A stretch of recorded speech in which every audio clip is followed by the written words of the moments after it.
তালের সিজনে প্রতি বছরই তালের বড়া, তালের মালপোয়া, তালের ক্ষীর এসব বানাই।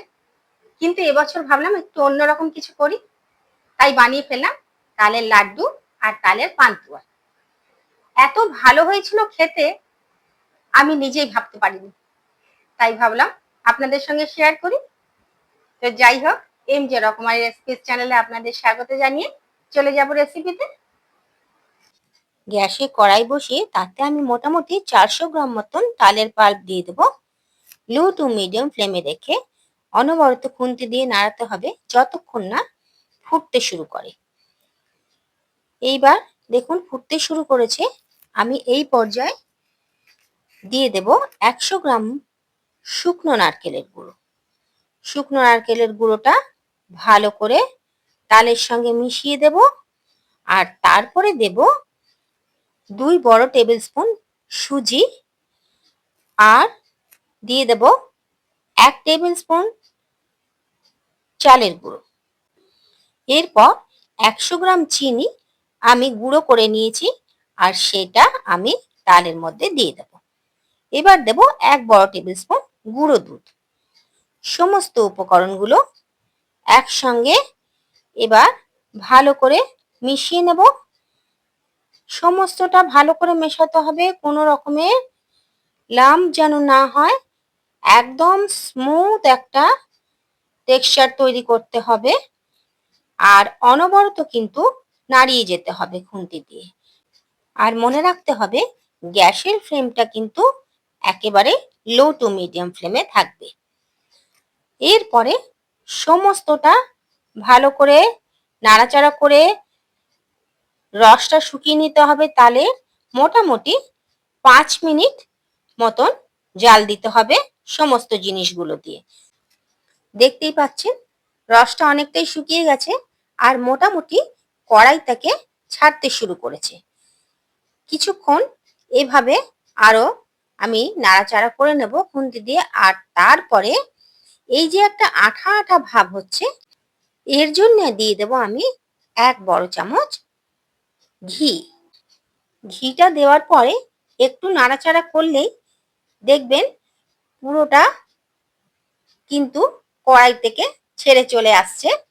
একদম এই দেখুন, একদম কড়াই ছেড়ে দিচ্ছে সমস্তটা। অর্থাৎ আমার কিন্তু লাড্ডুর পাকটা তৈরি হয়ে গেছে। এরপর আমি গ্যাস বন্ধ করে দেব, আর এটা ঠান্ডা করবার জন্য একটা প্লেটে ঢেলে দেব। প্লেটে ঢেলে দেওয়ার পরে জিনিসটা একটু ছড়িয়ে দেব, যাতে তাড়াতাড়ি ঠান্ডা হয়ে যায়। খুব বেশি ঠান্ডা যেন না হয়ে যায় সেটাও লক্ষ্য রাখতে হবে। এইভাবে চামচ দিয়ে দিয়ে আমি ছড়িয়ে দিলাম, আর এরপরে হাতে ধরা যায় এরকম স্টেজে আসলেই আমি নাড়ুটা পাকাতে শুরু করব। এখন হাতে একটু ধরা যাচ্ছে। এবার হাতে আমি একটু ঘি লাগিয়ে নেব, আর লাড্ডুগুলো পাকাতে শুরু করব। আমি এরকম সাইজেই করলাম, আপনাদের ছোট বড় যেরকম ইচ্ছে করতে পারেন। এইভাবে খুব হালকা হাতে আমি লাড্ডুগুলো পাকিয়ে নিলাম। দেখুন কি সুন্দর লাগছে, একদম স্মুথ একটা টেক্সচার হয়েছে। আর সুজিটা দেওয়ার জন্য কিন্তু ভেতরে খাওয়ার সময় একটু মুখে দানা দানাও লাগবে, খুব ভালো লাগবে। তো এরপরে আমি আরেকটা বানিয়ে দেখিয়ে দিচ্ছি। এইভাবে হাতে ঘি লাগিয়ে নেব, আর ঠিক এভাবে হালকা হাতে ঘুরিয়ে ঘুরিয়ে আমি লাড্ডুগুলো বানিয়ে নেব। আর লক্ষ্য করুন লাড্ডুর গাটা কিন্তু একদম মসৃণ হয়েছে, কোনো ক্র্যাক নেই। এইভাবে সমস্ত লাড্ডুগুলো আমার পাকানো হয়ে গেল। এবার একটা প্লেটে আমি 4 চামচ শুকনো নারকেলের গুঁড়ো আর 4 চামচ চিনির গুঁড়ো একসঙ্গে মিশিয়ে নিলাম সমপরিমাণে। আর তারপরে লাড্ডুগুলোতে ভালো করে এই গুঁড়ো আমি মাখিয়ে নেব। তাহলে দেখতেও খুব সুন্দর লাগবে, আর খেতেও খুব ভালো লাগবে। খাওয়ার সময় যখন নারকেলের গুঁড়োগুলো মুখে পড়বে তখন খেতে খুব ভালো লাগবে। দেখুন কি সুন্দর লাগছে। এইভাবে আমি প্রতিটি লাড্ডু নারকেলের গুঁড়ো আর চিনির গুঁড়ো এইভাবে মাখিয়ে দেব। দেখুন আমার তালের লাড্ডু একদম রেডি। কতটা সুন্দর আর লোভনীয় হয়েছে দেখতেই পাচ্ছেন।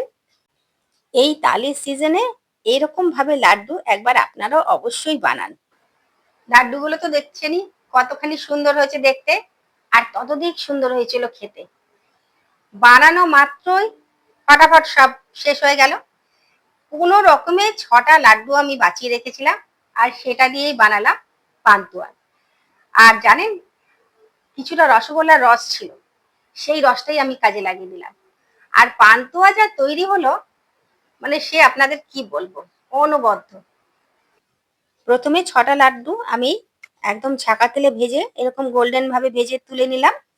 আর এরপরে রসগোল্লার রসটা ভালো করে জাল দিয়ে এর মধ্যে ঢেলে দিলাম। রসগোল্লার রস অনেকটাই ছিল, তাই পুরো লাড্ডুগুলোই বেশ ডুবে গেল রসের মধ্যে। এইভাবে একই প্রিপারেশনে আমি ২ রকমের মিষ্টি তৈরি করে ফেললাম। এরপরে আমি মোটামুটি ৩ ঘন্টা ঢাকা দিয়ে রেখে দিলাম। আর ৩ ঘন্টা পরে যখন তুললাম, পান্তুয়া দারুণ তৈরি হয়ে গেছে। দেখুন একবার আমি কেটে দেখাচ্ছি।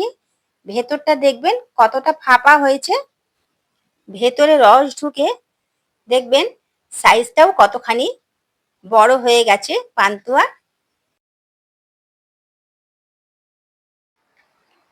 দেখলেন তো, ওই লাড্ডু দিয়েই আর রসগোল্লার রস যেটা ছিল সেটা দিয়েই কি সুন্দর অপূর্ব রসে টইটুম্বুর নরম পান্তুয়া তৈরি হয়ে গেল।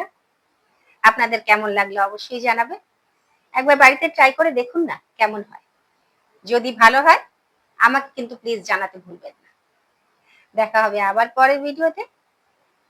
সবাই ভালো থাকবেন।